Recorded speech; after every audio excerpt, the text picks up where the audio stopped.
Sometimes the ones we love are gone all too soon. That's the literal and meta-literal theme of one of the greatest subversive comic book stories of recent years. Welcome to Afterlife with Archie.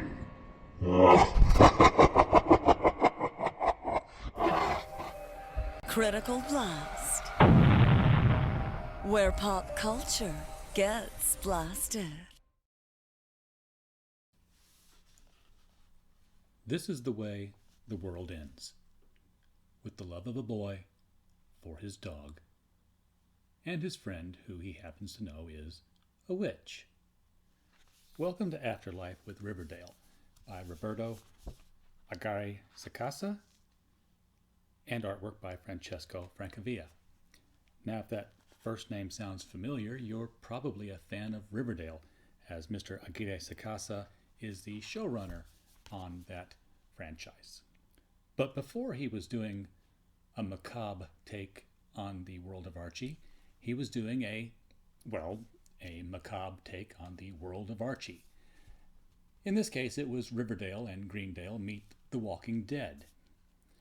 In Afterlife with Archie, we find Jughead grieving over an injured hot dog who has been hit by a car and on the verge of death. Well, that's actually not true. He's past the verge of death and he is gone. But Jughead is hoping that Sabrina might be able to help him bring her back. Her aunts do their best, but he is already dead, and there is nothing but forbidden magic that would return him from the dead, and that has dire consequences that cannot be breached. But Sabrina is not going to be put off by that. So, taking the Necronomicon to herself, she goes to Jughead's house and tells him to be prepared to bury Hot Dog, and they will perform a ritual. Now, this ritual involves getting Sabrina banished for a year without her magic. This other world is like this world, but in it, Sabrina does not remember who she is, nor does she have her powers. It's a very Lovecraftian world, and all of it is pulled almost verbatim from the works of H.P. Lovecraft. In Riverdale, however, Hot Dog does a pet cemetery and comes right back to Jughead, growling and frothing the entire way. And his greeting for Jughead is a bite on the arm. This infects Jughead to the point that he also becomes much like Hot Dog. He's a zombie, and he desires human flesh. This is probably the most interesting take on the Archie universe since they crossed him over with the Punisher. It was a very mature take.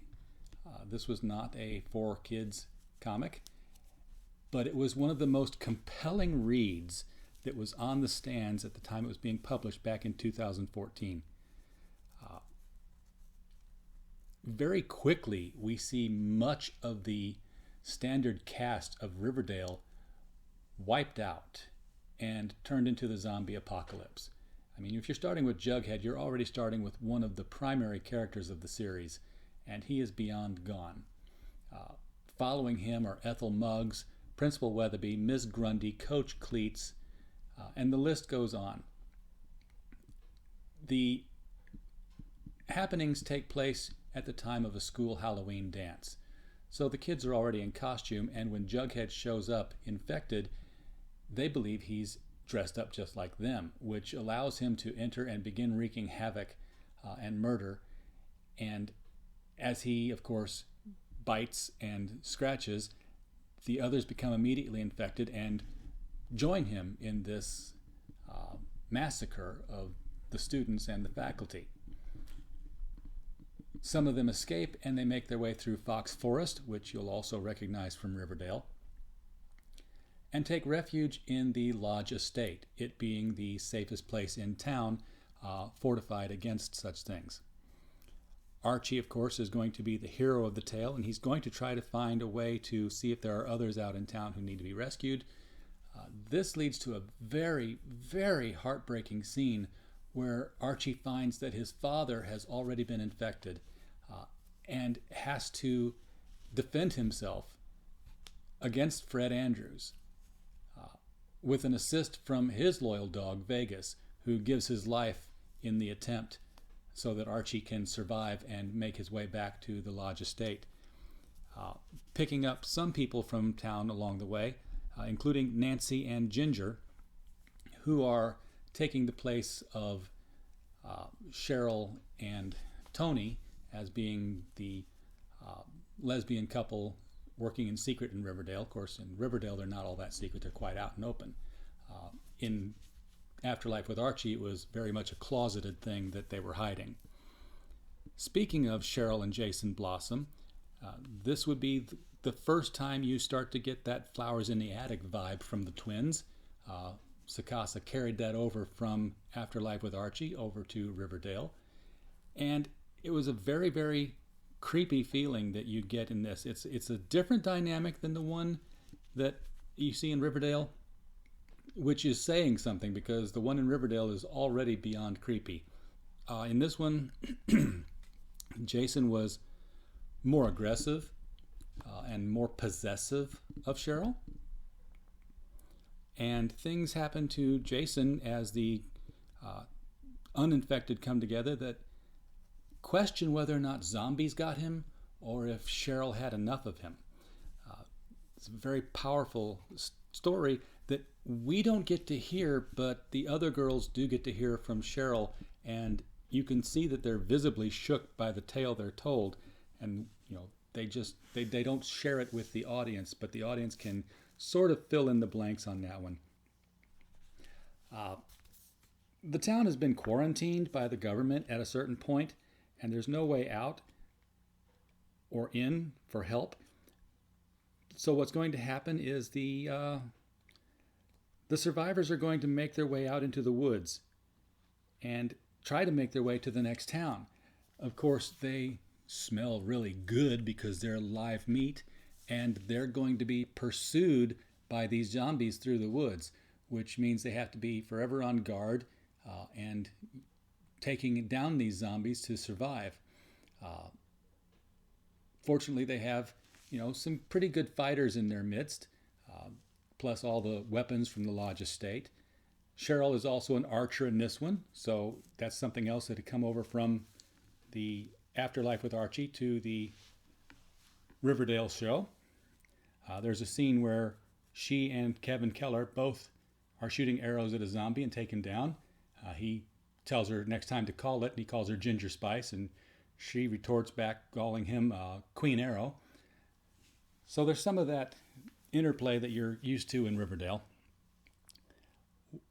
The sad part about all of this is that this first volume of Afterlife with Archie in trade paperback collects the first 5 chapters, and then there were a few more issues afterwards which stopped.